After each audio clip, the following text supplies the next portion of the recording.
Welcome to the Working Genius podcast, where we discuss anything and everything related to the 6 types of working genius and how it impacts your work and your life. I'm Pat Lencioni, your host.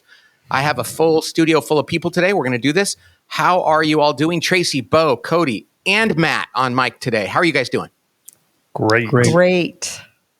Matt Great. just gives a thumbs up. We got Karen in studio with me here today. What are we talking about today, Cody? We are talking about the wonder of wonder. Yes, this is the episode we're going to explore the W, the first of the 6 working geniuses. We're going to explore it in detail. And Matt's on mic today because he is a W, and he's going to help us figure this out. So let's first, there's so many things we want to talk about this. This is probably one of the most fascinating of the 6 in terms of mysterious, a lot of things going on that we've learned over time and really needs to be explored. A lot of people, it's probably the least easily observable of the 6 types of working genius. So it's hard to know, it's hard to see it. And there's a lot of mystery around that over the years, these past few years, we've really learned a lot about by talking to people with W. I have 4 people in my family of 6 that have W. And it's taken a while to fully understand this because it's often not that easy to see, but it's really important. One of the things we like to say is that the W matters so much, and many Ws go throughout their life feeling like it's not valuable, or people don't understand it, or they're not rewarded for it. And yet, no new project, no product, no organization starts, no initiative starts without somebody Wing, wondering. So what does that mean? So I'm going to go ahead and go through some of the foundational concepts of the W, and I want to encourage all of you guys to dive in and comment on this. The first one is what it really involves, a person with this genius, it involves pondering and asking questions, contemplating the reasons why things are the way they are, and being curious at a kind of a higher level about what's going on and is this really the way it's supposed to go. So people with this genius get joy and energy. They get joy and energy from thoughtfully observing the environment around them and wondering whether there might be a different or a better way. Mm-hmm. That's the grand overview. What do you think, Matt? Does that sound pretty good? Yep. Matt is a words. And I think that what I love about Wanderers and have come to appreciate through Working Genius is I'm an inventor. So I love coming up with new ideas. And then my invention is almost always seen. And part of that's because I'm an extrovert, but my ideas come out. And a Wanderer's genius is not always observable. You're not always seeing them doing it. And we've noticed a difference in that introvert and extrovert wanderer, that some are wondering out loud and some are wondering more internally. Mm-hmm. Yes. Of the 4 wanderers in my family, 2 are introverts. And so I often don't know what they're thinking. And 2 are more extroverted. Actually, there's 3 introverts, but one I know a little bit better, my wife. But Matt is an introvert. So there's stuff going on in there. My other son, Michael, there's stuff going on in there that I wouldn't know if I didn't say, what are you thinking? Mm-hmm. And probably have to ask it twice. Mm-hmm. And it's like, wow, there's depth there that people can miss completely. And I'll say this, Pat, I love that we're doing this episode, years after coming out with Working Genius, because I think that we've, even as much as we emphasize the importance of wonder when we came up with the tool, I feel like we've grown in our appreciation of that gift on teams and in organizations. And I think that even some of the language we use to describe it has changed a little bit. Like we very much heavily weighted, like these people often ask questions, they ponder the bigger picture. And I think even when I'm presenting Working Genius now, I like to talk about it as they are pretty adept at figuring out the right problem to solve. Sometimes it comes out in the form of a question, but those questions are in search of, is that really the right problem? Are we solving the wrong problem? And there is some untapped potential and bigger picture in there, but they really help hone in on, hey, this is a problem that deserves addressing. Well, and the 2 W's in our office, Cody, I might say, are WDs. And that is absolutely laser focused on what they do. We had a big project we were launching 2 weeks ago, and Matt came into the room, and he was the one who said, whoa, are you really ready to talk about this yet? Are there not other issues we need to explore first? And we were ready to run forward. And I think WDs do that. I'm not sure that you would say the same about every other kind of W. although they do ponder, but I think the WD is the classic, like, hey, have we put all the right questions up there yet? Does that make sense? Totally. And in service of what is the right problem to solve, for sure. Right. And people can get, and it's wrong. People can get annoyed, like, why are you still asking questions? And they're like, because I think we haven't fully vetted this. And that's really important. One of the things I'm guessing will come up multiple times in this conversation is that it's not just that we have people who have the genius of wonder, but it's the first stage of work. It's the first thing that we should always be doing, even if we don't have wonders around us, that we are pausing to make sure we're not satisfied with the status quo, that we are identifying the potential that's out there, that we're thinking about the problem that needs to be solved before we jump into inventing and discerning. Yeah, I once worked with an executive team that had no W. And in fact, nobody even had it as a competency. It was like it was a frustration. And they said, this is why we never question anything. We just kind of keep grinding. And they said, until we learn how to W, until we build W time in, maybe even bring somebody in with W to help us do that, we're not going to step back and ask the big questions. Yeah, Cody. And I think I might have stole this from you, Bo, so feel free to claim credit if it's good after I say it. But there's this sort of a hypothetical analogy. We weren't in the room here, but it gives the example of why it's so important for an organization to be solving the right problem. So oftentimes when we'll talk about wonder, we'll use this hypothetical analogy of like, at the same time that Walmart's executive team was thinking, how do we build bigger parking lots to get more people in the door? That's what they thought the problem was. Amazon was figuring out, hey, I don't think people want to go to stores anymore. How do we solve the problem of getting it to their front porch in 2 days? And that can be the difference between, you saw Walmart trying to catch up to Amazon in 2-day delivery after maybe focusing on the wrong problem at the beginning. And I don't love using those examples as businesses, but you can tell that, like, if you don't start with the right problem, you're going to invent the wrong solution. Right. And W, the wonder precedes the invention. Somebody said, wait, is parking lots really the right thing? That's the Right. W. Is there something bigger than parking lots? That's the W. And asking that question is so important. And people will then go, well, then somebody else came along and said, oh, no, it's home delivery. And they'll go, oh, there's the genius. It's like, no, the first genius was somebody even bothering to say, I think we might not be talking about the right thing. And it's so critical. We talk often too about sometimes the amount of time that you spend in each of these activities in work can vary. And wonder, a very significant act of wondering can happen in a very small amount of time. And I go back to the origins of Working Genius, Pat. You're having that webinar and doing a few things in that conference room with Amy. And she says, yeah, why are you like this? And it sparked this whole invention. The question and the problem that she was identifying took almost no time at all. But that doesn't mean it's any less significant than any of the others, because it really hones in on, hey, we need to solve this problem.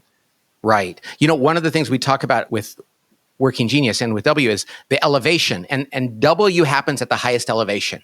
Now, that doesn't mean it always happens. Like in any project, you could be a little further along and somebody can W right there. It's not just one and done at the beginning.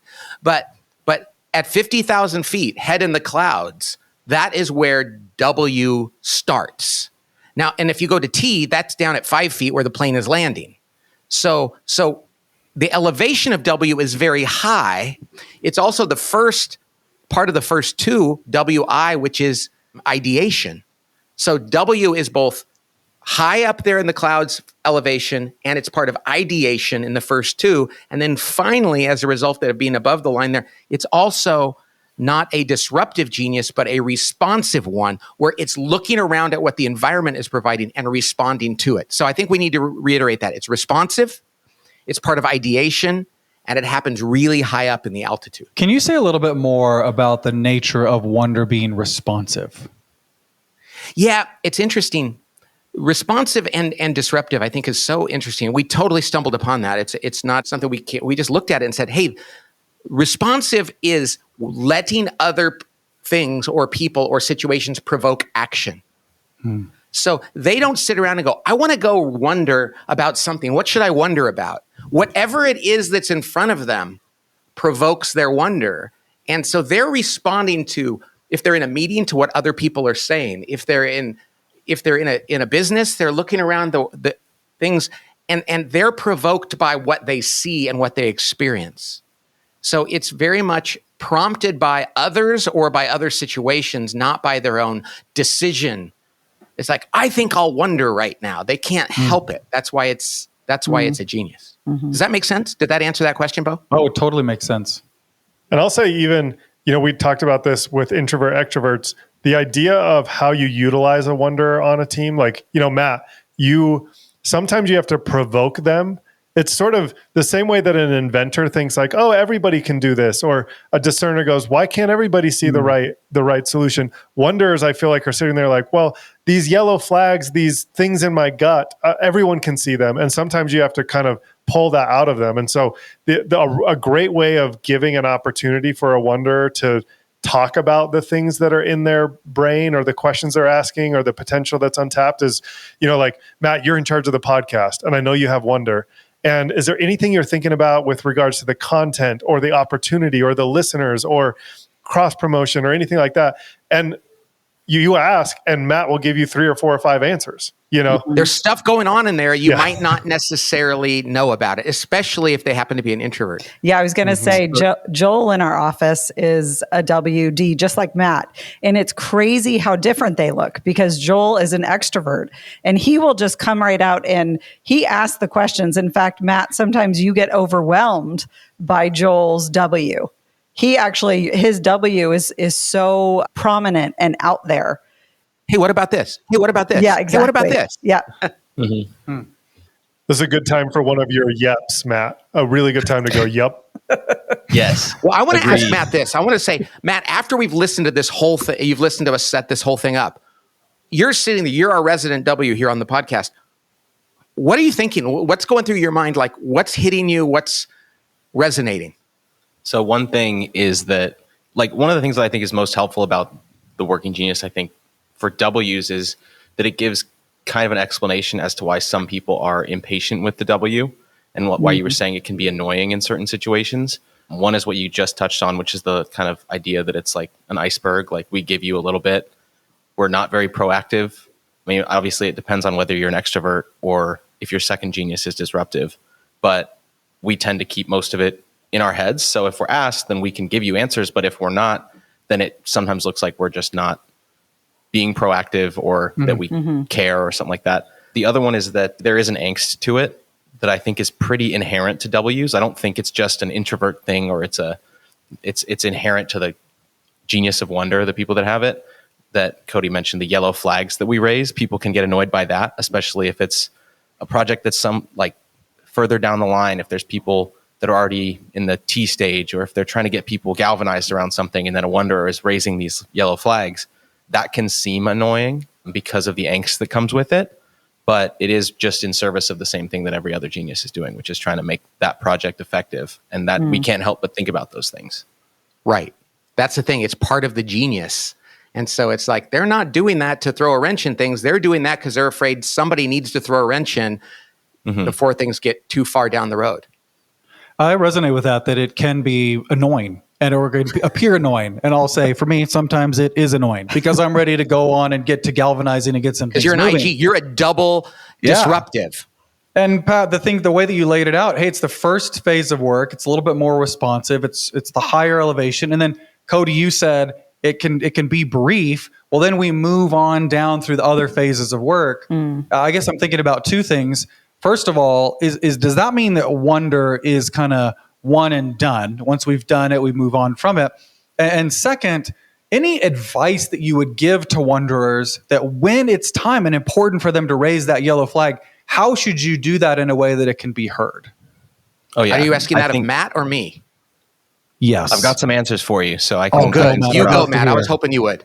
So this is actually one thing that I think I've gotten pretty good at with you guys, especially because I'm the only wonderer in this group. And a lot of you, I think, have it as a frustration. So it's putting your questions in context, because most of the things that how I extrovert my W is questions. And just when I raise a question, when I'm having a thought, when I'm trying to slow somebody down, which I have to do often with some of you disruptive people. It's being able to say, hey, this is a W question. This might be the wrong thing, but I got to say it out loud and just make sure. This is like, hey, I don't want to be a turd in the punch bowl. I just want to make sure that I vocalize this and make sure and actually get this thought out. And if this is helpful, have we considered this? Or just putting it in context of saying, hey, remember, I'm a W.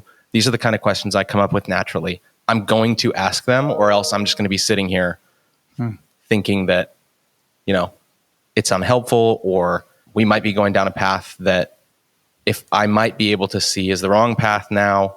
But yeah, being able to put it in context and remind everyone what your genius is and why you're asking these questions.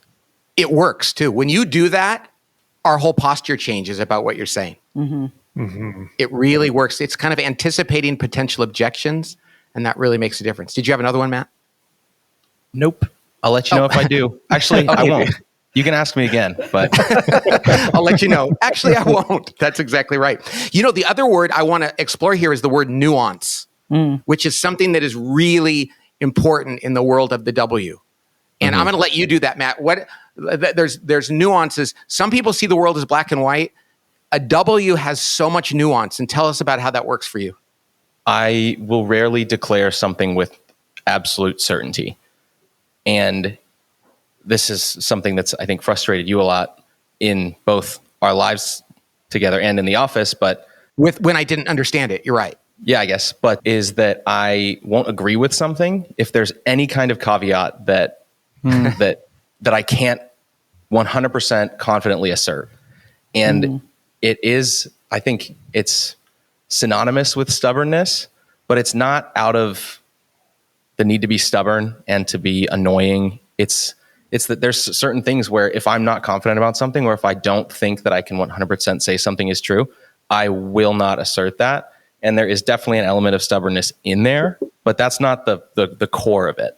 And I will just add, because I want wonders who are listening to this to say, I think that is particularly emphasized in someone who has your makeup, Matt, which is wonder and discernment, because the nuance of that, if you are a wonder galvanizer, you might change your mind about what that type of certainty, like, oh, I really got a full head of steam. We call it, they evangelize an idea, and then they might change course. But that discernment combination with the wonder, the nuance of the wonder.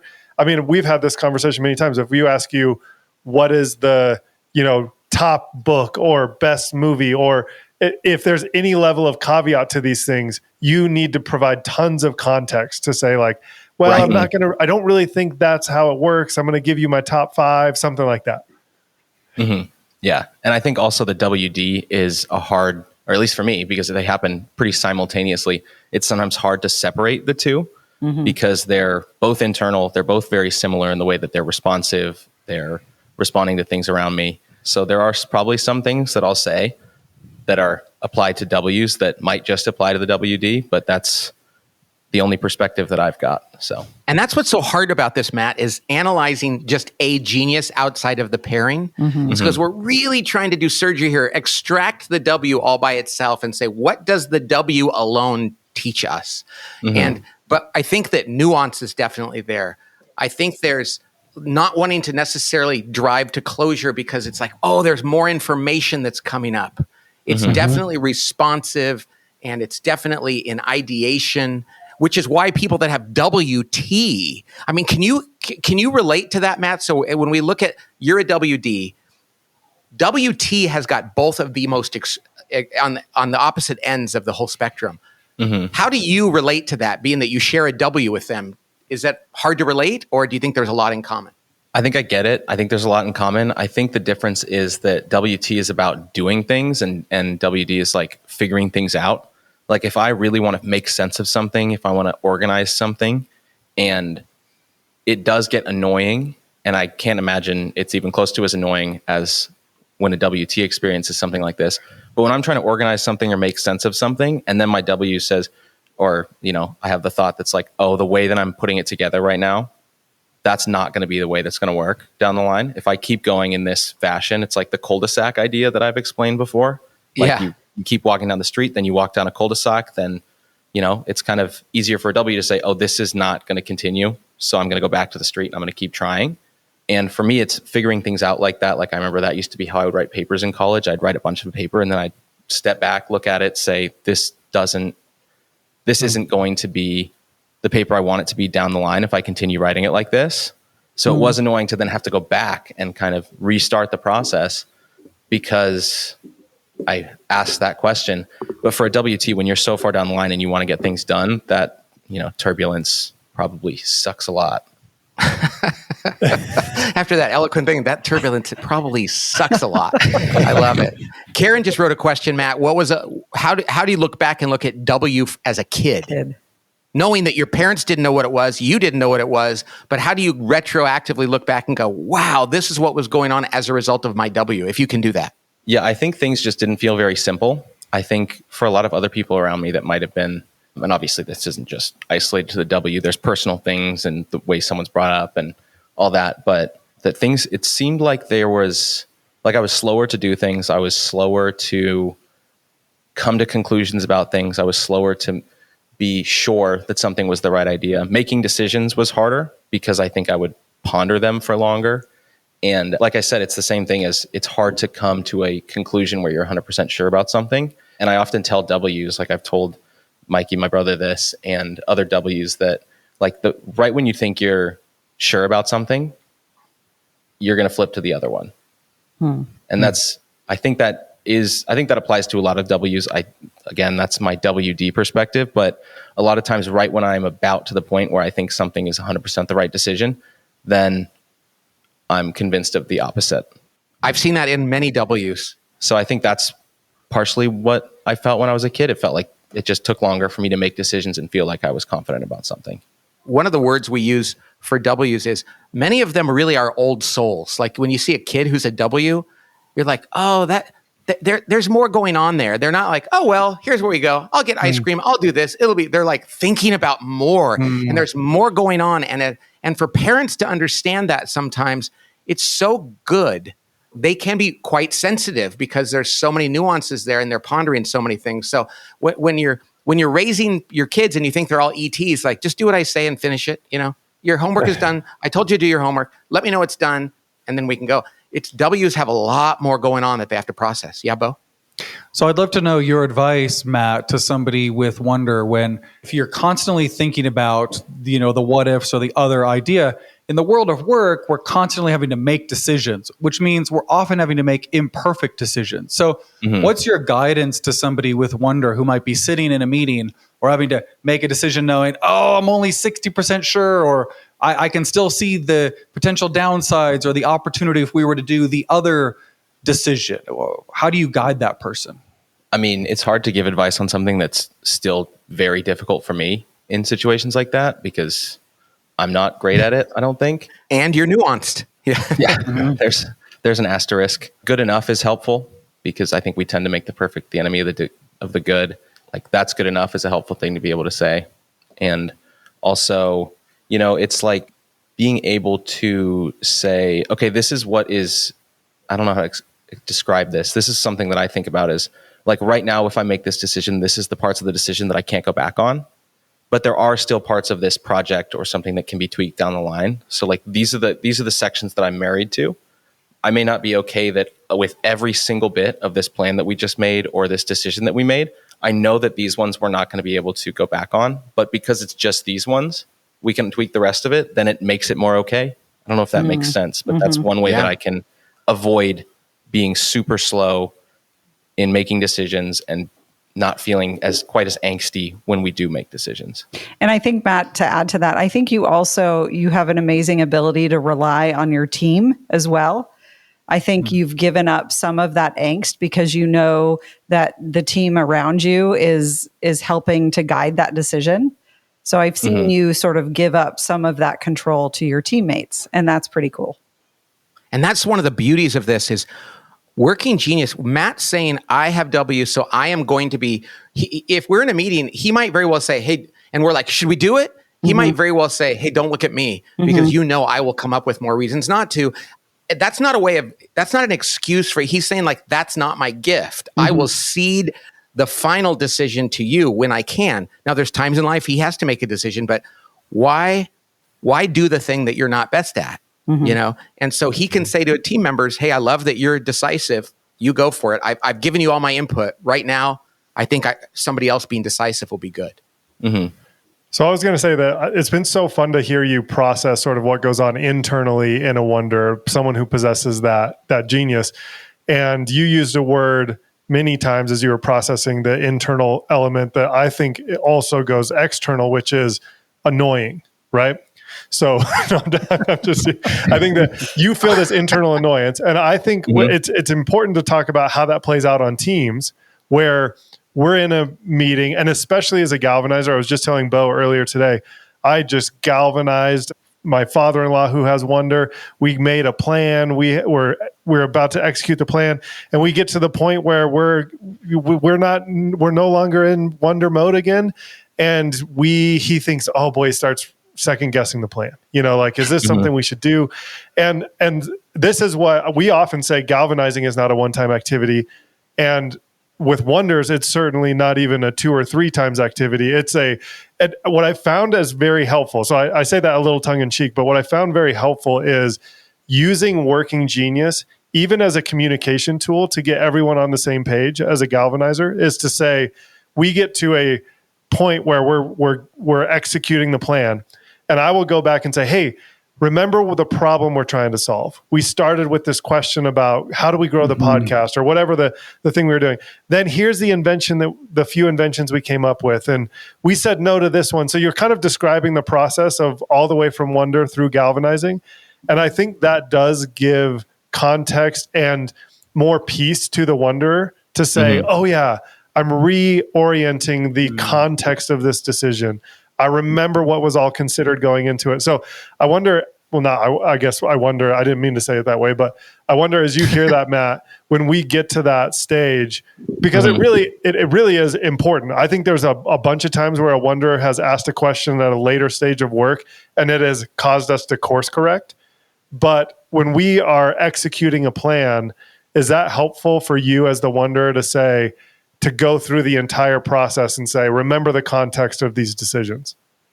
So I don't know if it's the content of what you're saying that's helpful, but just the fact that you're going out of your way to demonstrate that you're considering the Wanderer's thoughts and questions. And clearly, if you're going back through each other stage of the Working Genius model, you obviously are in tune with the fact that he's asking questions and you're confirming what you've decided already.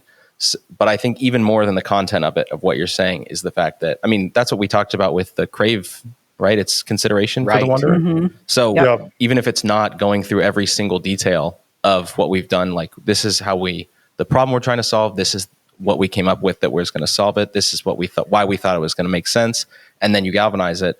I think it's more just the fact that you're considering what they're saying and hearing them. Because a lot of times those questions, we don't want to be right, you know. It's a question we have. We're naturally going to ask it because we feel like we need to. So if you just say, yeah, we understand I get what you're saying. I don't know if that's the right thing to be asking right now, but here's where we're at. I think we should go back to that whole idea too about what W's crave, and they crave consideration. It crushes them when somebody says, who cares? Or they dismiss their ideas. And that is so important to understand. A W wants somebody to say, thank you for raising that. I see you, I hear you, it's worth doing, and I'm not going to blow you off. But to say, who cares, is one of the worst things you can do for a W. And I want to move that to a different conversation. It's what they crave. And then people go, okay, so what kind of a job should a W do? And of course, there's pairings and everything else.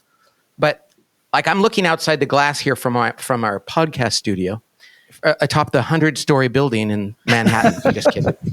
And I'm looking at Joel and Danny, and they both do customer service. They have different roles as well, but that's what they do. Joel does his customer service in a W-like way. We allow him to pursue like curiosities and ask questions like, wow. And Danny has a very different way of doing it, being a DE. And so I think that when we say what's a good job for them, it's like, no, let them do their job using their genius. Now, I think it's easier to say what's not a good job for a W, right? Or and we were talking about this before, and I think perhaps a job that makes you look at the world in black and white terms would be like, Like the worst job I ever had was a bank teller. I think it would be terrible for you, Matt. 'Cause you're like, I wonder if that was the right. Oh, I wonder if, and it's like, no, it's just black or white. It just adds up or it doesn't. And there's just, it's very straightforward. So what do you guys think? What would be the kind of work, not the kind of job, but the kind of work that a W might find frustrating? Matt raised his hand, so I want to hear what he says because I figure if there's one episode that I should try and interject as much as I physically can, this is the one I should try and do it. So yes.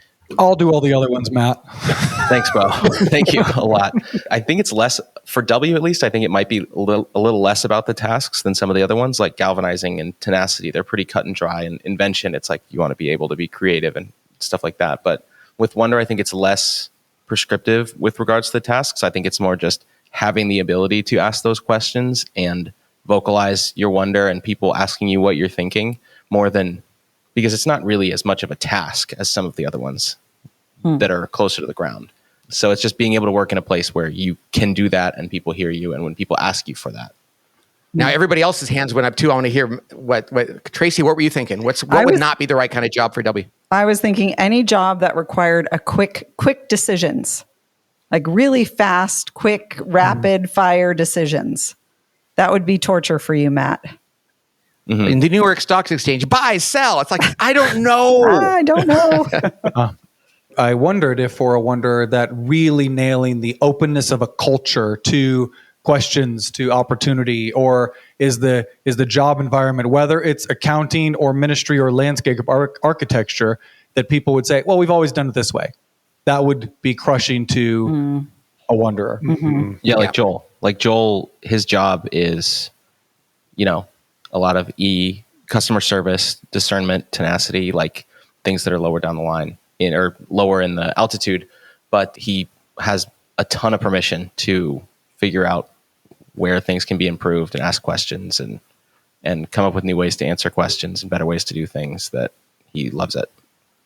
Very good. This is we're at like almost 34 minutes, and I think we could do another probably. And I think the W's, because they're so thoughtful and there's so many questions, I don't mind this having gone on this long because I think this is rich because so many W's are like, this is probably the one letter that people have said nobody's really understood me. Heck, I didn't even understand myself. And coming to terms with being a W can be such a relief, so that other people around you can affirm you in that. And so I think we're ready to wrap this up. Matt, thank you for extroverting yourself so much there. I think it's going to be fruitful for a lot of people. And I want to thank everybody here and all of our listeners. Thank you for all you're doing around Working Genius and helping other people understand and appreciate their geniuses. We will talk to you next time on the Working Genius podcast. God bless.